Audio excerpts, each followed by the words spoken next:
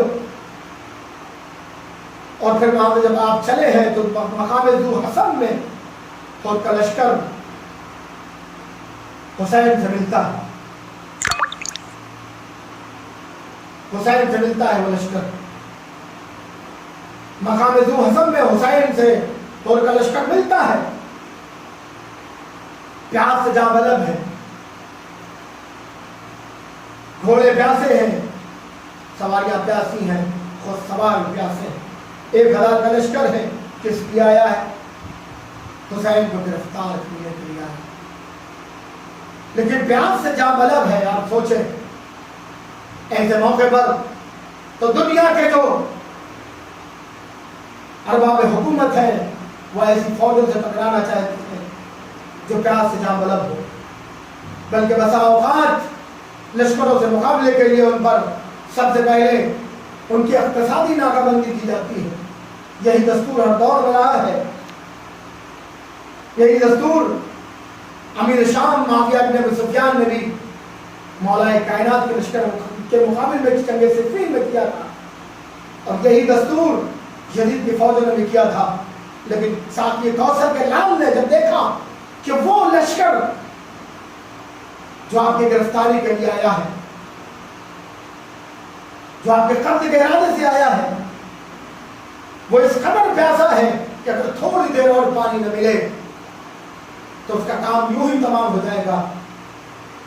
لیکن حسین نے جو منزل شراب میں پانی اکٹھا کیا تھا، جمع کیا تھا، جبکہ حسین کو پتا تھا آنے والے ایام میں عراق کی اس سرزمین پر، عرب کے اس چٹیل میدان میں جب پانی کی ہر جگہ قلت تھی، پانی کی ضرورت پڑے گی، لیکن ساقی کوثر کے لال نے دشمن کو پانی پلا کے ہمیں بتایا کہ دیکھو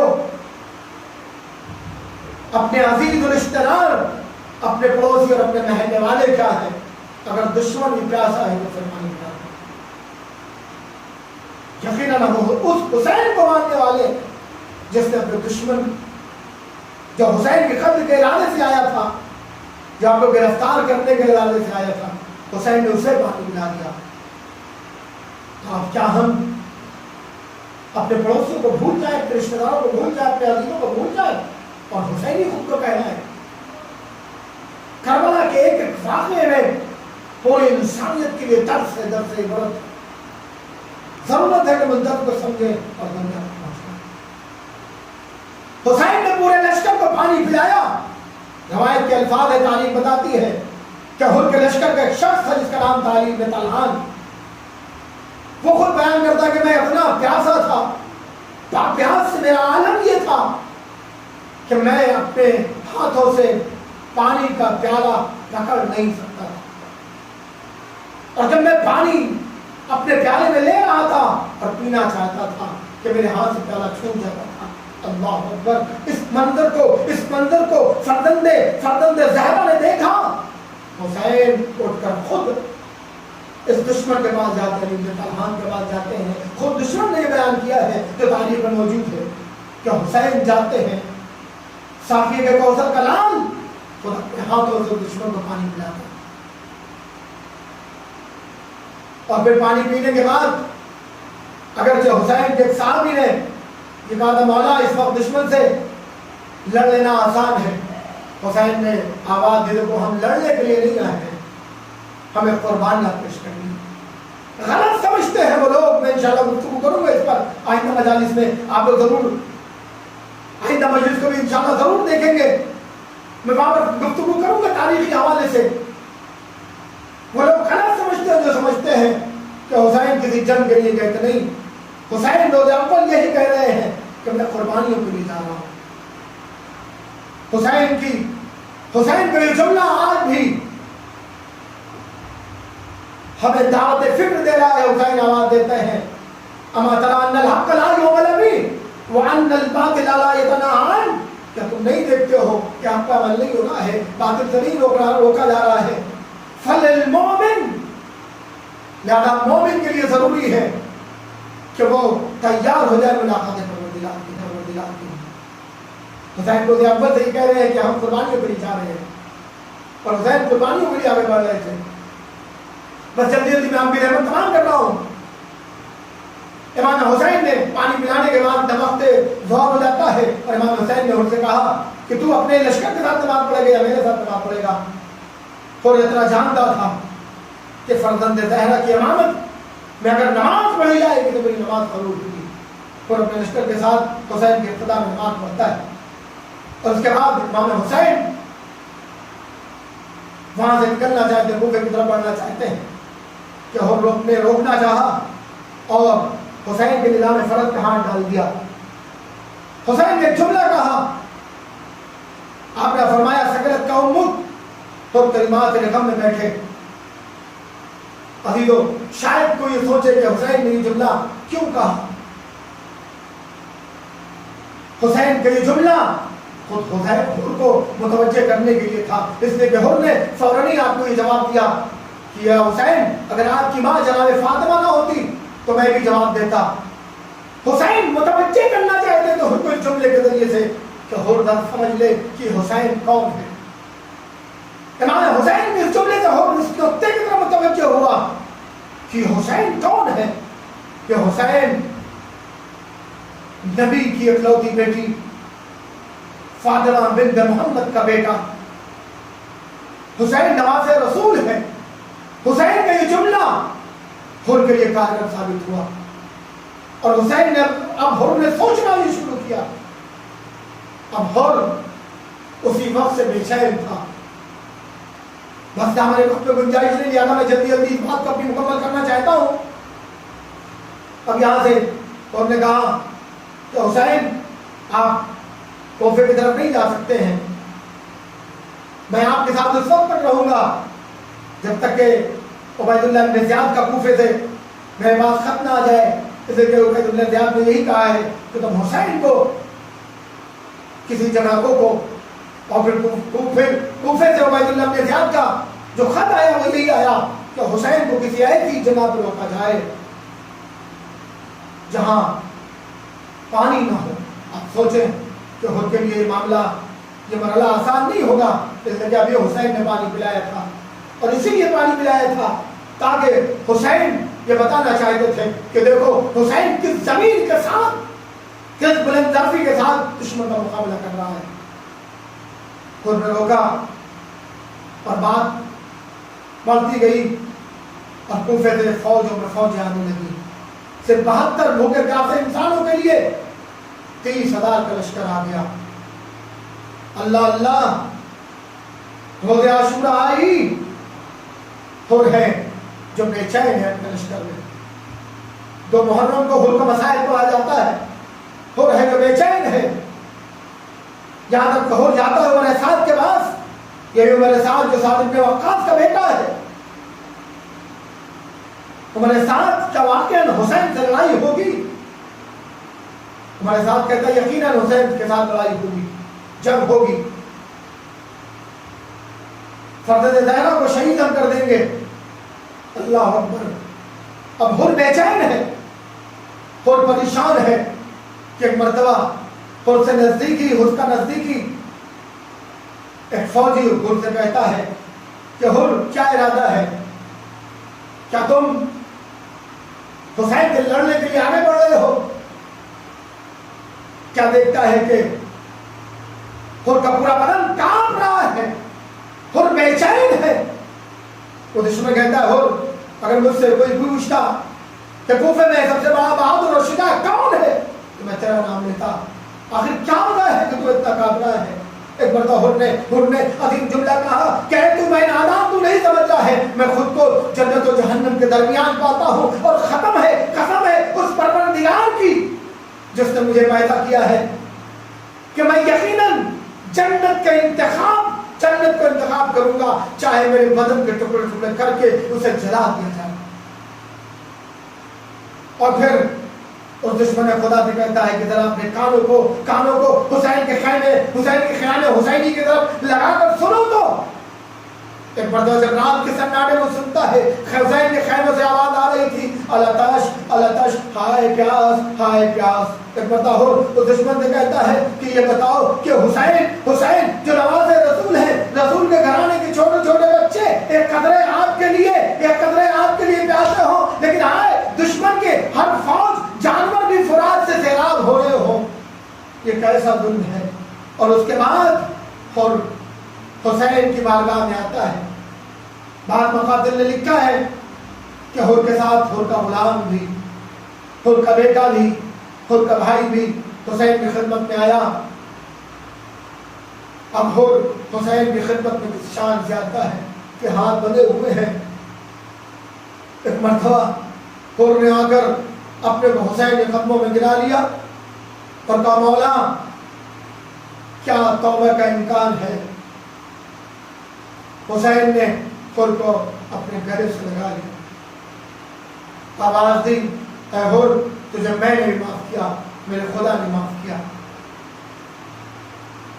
لیکن ایک مرتبہ میرے مولا نے کہا اے حر حسین اتنا مجبور ہے کہ اس عالم میں تیری مہمانی کے لیے ایک گھونٹ پانی بھی نہیں حسین کے خیمے میں کیونکہ تجھے پانی پلا سکے۔ اللہ حر کے لیے جملہ بڑا گراں گزرا، اس لیے کہ حر جانتا تھا کہ اگر آج حسین نرغے اشیاء میں گرے ہیں تو اس کا ذمہ دار میں ہوں۔ ایک مرتبہ حر نے آسمان کی طرف ہاتھوں کو بلند کیا، آواز دی اللہم انی ارعبت قلوب اولیائی و قلوب ابناء نبیک، یہ میرے پروردگار یہ میں ہوں کہ جس نے تیرے اولیاء کے دلوں میں دہشت برپا کی ہے، میں ہی سبب بنا ہوں کہ آج حسین نرغے آدھا میں گھر سکے ہیں، مجھے معاف فرما۔ ایک مرتبہ جناب حسین سے کہتا ہے کہ مولا مجھے مرنے کی اجازت دے دیجیے، اس لیے کہ میں جانتا ہوں کہ سب سے پہلے میں نے آپ کا راستہ روکا، لہذا میں اپنا اس جرم کے جبران کرنا چاہتا ہوں اپنی قربانی کے ذریعے سے، لہذا میں چاہتا ہوں کہ سب سے پہلے میں آپ کی خدمت میں اپنی جان کے ہدیہ پیش کر سکوں، اپنی قربانی پیش کر سکوں۔ شہید مداری یہاں پر جملہ لکھتے ہیں، وہ کہتے ہیں کہ حر جتنا بے چین تھا اپنی قربانی کے لیے، شاید یہ وجہ یہ رہی ہو کہ حر یہ چاہتے تھے کہ جلد سے جلد حسین سے اجازت لے کر مقتل میں آئے، اپنی قربانی کا نذرانہ پیش کر دے، اس لیے کہ حر یہ نہیں چاہتا تھا کہ کہیں خیمے سے کوئی بچہ نکلے اور ایک مرتبہ حر کو دیکھے کہے کہ اسی نے ہمیں اس نرغے آدھا میں، ہم اسی شخص کی وجہ سے اس نرغے آدھا میں گھرے۔ لہذا حر اتنا شرمندہ تھا کہ جلد سے جلد اجازت لینا چاہتا تھا۔ اللہ حر نے اجازت دی، مقتل کی طرف آیا، وہ جنگی جس کی مثال نہیں، لیکن ایک مرتبہ حسین کو آواز دی یا ابا عبداللہ ادرکنی، ارے حسین جس طرح حبیب کی شہادت میں پہنچے تھے، جس طرح ذوالفقارین کے جنازے میں پہنچے تھے، جس طرح عباس کے جنازے میں پہنچے تھے، جس طرح بنی ہاشم کے جنازے میں پہنچے تھے، اسی طرح حر کے جنازے میں بھی پہنچے، حر کی جگہ بھی پہنچے۔ ایک مرتبہ گئے اور حر کے سر کو اپنے دھانوں میں رکھا، فرزند زہرا نے ان کی پیشانی سے، ان کے چہرے سے خواب صاف کرنا شروع کیا، پیشانی پر رومال باندھا۔ ایک مرتبہ حسین نے پھر حر کی ماں کو مخاطب کیا، آواز دی اے حر تیری ماں نے کتنا اچھا تیرا نام رکھا ہے حر، تو دنیا میں بھی آزاد ہے، آخرت میں بھی آزاد ہے۔ میں کہوں گا مولا ابھی چند لمحوں کے بعد آپ کو قربانیاں پیش کرنی پڑیں گی، ارے جب عباس کے جنازے کو آپ نہ لا سکیں گے، لیکن حسین نے حر کے جنازے کو اٹھایا، خیمے کی طرف لے کر آئے، بیویوں میں غورام برپا ہوا، بدآخری جملہ زحمت تمام۔ ارے جب 10 محرم کی شام کو ارے فوج یزید نے حسین کے جنازوں پر گھوڑے دوڑانا شروع کر دیا، قبیلہ آ جاتا ہے اور کہتا ہے کہ اے فوج اشقیا، ہم اپنے سردار کے جنازے کو پامال نہ ہونے دیں گے۔